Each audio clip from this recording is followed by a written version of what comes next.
देश का असली मालिक कौन है? जनता। भारत का सिस्टम एकदम सिंपल है। यहाँ कुर्सी ना तो किसी के बाप की खानदानी जागीर है और ना ही कोई विरासत का तोहफा है। यहाँ देश वही चलाता है जो जनता का विश्वास जीत लेता है। और राज करना यहाँ एक प्रिविलेज नहीं बल्कि एक बड़ी रिस्पॉन्सिबिलिटी है। कैसे? चलिए इसको अच्छे से समझते हैं। हेलो दोस्तों, welcome to our series preamble made easy के डे 4 में। वीडियो शुरू करने से पहले कुछ इंटरेस्टिंग सवाल आपके लिए।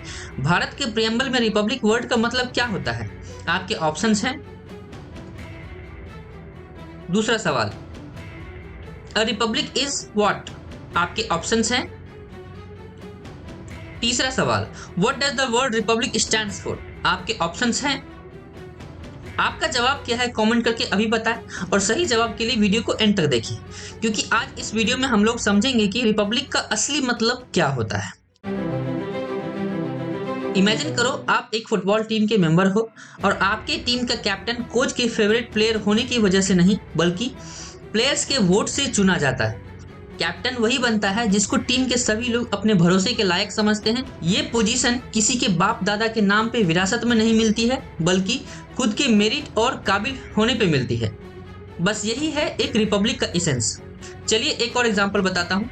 इमेजिन करिए आप एक कंपनी में काम कर रहे हो जहां आपकी कंपनी का सीईओ को फाउंडर के बच्चे होने की वजह से नहीं बल्कि एम्प्लॉइज के वोट से चुना जाता है। सीईओ वही बनता है जो सबसे काबिल होता है और जिसमें एम्प्लॉइज अपना भरोसा जता सके। इसी सिस्टम को रिपब्लिक बोलते हैं। एक ऐसा सिस्टम जहां टीम का कैप्टन या कंपनी का सीईओ अपने वंश या खानदान के बेसिस पर नहीं बल्कि अपने काबिलियत और लोगों के भरोसे की वजह से चुने जाते हैं। यही है एक रिपब्लिक का असली एसेंस। इसका मतलब एक ऐसा सिस्टम जहां लीडर्स का चयन वंश या विरासत के बेसिस पर नहीं बल्कि उनकी मेरिट और लोगों के भरोसे के आधार पर होता है। जैसा कि हम सब जानते हैं कि हमारे देश में अब तक 15 प्रेसिडेंट हो चुके हैं, जिसमें सभी प्रेसिडेंट डिफरेंट बैकग्राउंड से थे और सभी लोगों ने जनता के विश्वास जीता और तभी प्रेसिडेंट बन पाए। वहीं अगर हमारा देश रिपब्लिक नहीं होता तो आपको शायद ये सुनने को मिल सकता था कि XYZ गांधी जी बोल रहे हैं कि मेरे पूर्वजों ने इतने साल राज किए हैं तो उनका उत्तराधिकारी होने के नाते मैं ही इस देश का प्रेसिडेंट बनूंगा। But luckily that's not the case. अब ऐसा है कि एक डेमोक्रेटिक स्टेट को दो कैटेगरी में क्लासिफाई किया गया है। पहला मोनार्की एंड दूसरा रिपब्लिक। अब ये मोनार्की क्या है? मोनार्की का मतलब होता है राजतंत्र, बोले तो राजा या रानी का शासन। इस सिस्टम में head of the state usually एक हेरेडिटरी पोजीशन होता है।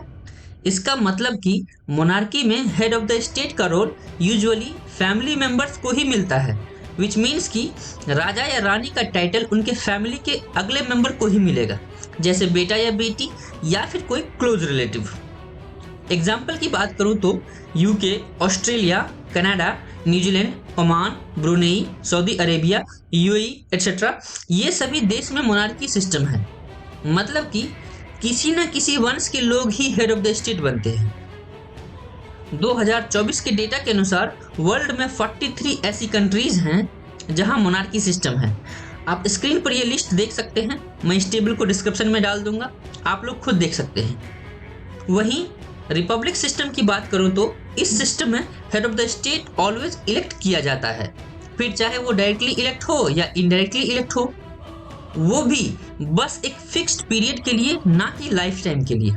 हमारे इंडिया में यही सिस्टम फॉलो किया जाता है और हमारे देश का हेड ऑफ द स्टेट बोले तो प्रेसिडेंट को एवरी 5 ईयर्स इनडायरेक्टली इलेक्ट किया जाता है। इनडायरेक्टली इलेक्टेड का मतलब कि सिटीजन्स डायरेक्टली प्रेसिडेंट को इलेक्ट करने के लिए वोट नहीं करते बल्कि सिटीजन्स अपने MLAs एंड MPs को इलेक्ट करते हैं और वो MPs एंड MLAs मिलकर प्रेसिडेंट को इलेक्ट करते हैं। इतना ही नहीं, प्रेसिडेंट को इलेक्ट करने का प्रोसीजर इतना सिंपल भी नहीं है जितना आप सोच रहे होंगे। ऐसा भी नहीं है कि उनके इलेक्शन में सभी MLAs एंड MPs वोट डाल सकते हैं। बस कुछ स्पेशल MPs एंड MLAs के पास ही ये पावर होती है और MPs एंड MLAs का वोट का वैल्यू भी सेम नहीं होता है। जी हाँ, आपने सही सुना। ऐसी ही ढेर सारी इंटरेस्टिंग इन्फॉर्मेशन है जो आपको शायद पता नहीं होंगी, बट आप टेंशन मत लो, मैंने आपकी टेंशन को कम कर दिया है प्रेसिडेंट टॉपिक पर वीडियो बनाकर। आप यहाँ क्लिक करके प्रेसिडेंट के इलेक्शन से रिलेटेड सारी इन्फॉर्मेशन जान सकते हैं। रुको, इतनी जल्दी क्या है, पहले ये वीडियो तो कंप्लीट कर लो। तो टॉपिक पर वापस आते हैं। अब तो आप समझ गए होंगे कि प्रियम्बल में जो रिपब्लिक वर्ड है उसका साफ मतलब है कि India has an elected head of the state, जिसको प्रेसिडेंट कहा जाता है, और हमारे प्रेसिडेंट का इलेक्शन इनडायरेक्टली 5 इयर्स के लिए ही होता है। अब ये रिपब्लिक वर्ड जो है इसके दो और मतलब होते हैं। First, the power to govern belongs to the people and not to any single individual like a king. मतलब ये कि राजनीतिक ताकत किसी एक व्यक्ति जैसे कि किसी राजा या रानी के पास नहीं होती है, बल्कि पूरी जनता के पास होती है।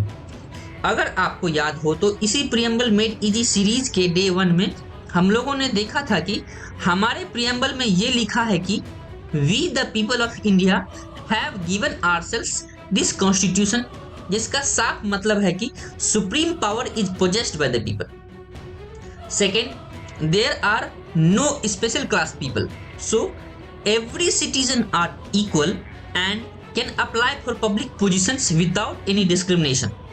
मतलब कि यहाँ कोई भी खास या प्रिविलेज्ड क्लास पीपल नहीं है। इसका मतलब हर सिटीजन बिना किसी भेदभाव के किसी भी पब्लिक ऑफिस के लिए एलिजिबल होता है। एक एग्जाम्पल से इसको समझते हैं। यूपीएससी एग्जाम को ही ले लीजिए। इस एग्जाम में कोई भी अप्लाई कर सकता है, चाहे उसका फैमिली बैकग्राउंड या सामाजिक स्थिति कुछ भी हो। कैंडिडेट मैन है या वुमन, रिच है या पुअर, व्हाइट है या ब्लैक, प्राइवेट स्कूल से पढ़ा है या गवर्नमेंट स्कूल से, इस बात से कोई फर्क नहीं पड़ता है। सिलेक्शन प्रोसेस में सिर्फ टैलेंट और मेरिट को ही देखा जाता है।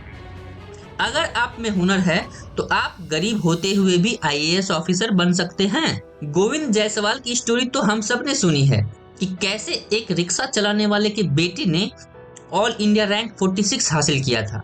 हमारा रिपब्लिक सिस्टम भी यही कहता है, जहां अपॉर्चुनिटीज आपकी एबिलिटी के बेसिस पर मिलते हैं, ना कि किसी प्रिविलेज के आधार पर। हमारे देश का प्रेसिडेंट पोस्ट किसी पर्टिकुलर क्लास ऑफ पीपल के लिए रिजर्व नहीं है, वो देश के हर सिटीजन्स के लिए ओपन है बिना किसी भेदभाव के।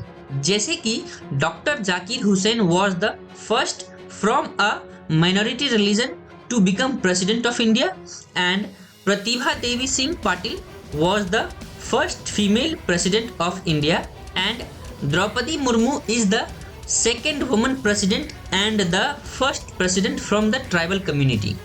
अब तो आप समझ ही गए होंगे कि अपॉर्चुनिटीज देश के हर नागरिक के लिए एक समान है और किसी खास प्रिविलेज के आधार पर बिल्कुल नहीं है।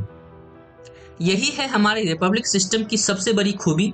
ये एक ऐसा सिस्टम है जो इक्वालिटी और मेरिट को प्रमोट करता है। अब आप मुझे बताओ कि क्या आपको लगता है कि हमारे रिपब्लिक सिस्टम में और भी सुधार की जरूरत है?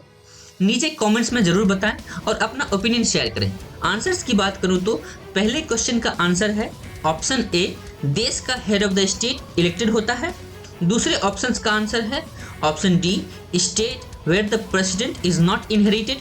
तीसरे क्वेश्चन का आंसर है option C, that there won't be any hereditary political position। अब आप मुझे कमेंट में इन सभी सवाल के आंसर्स बताओ।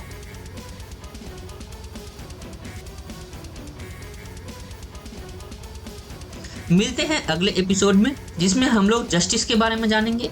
तब तक के लिए let's learn, let's discuss, let's augment.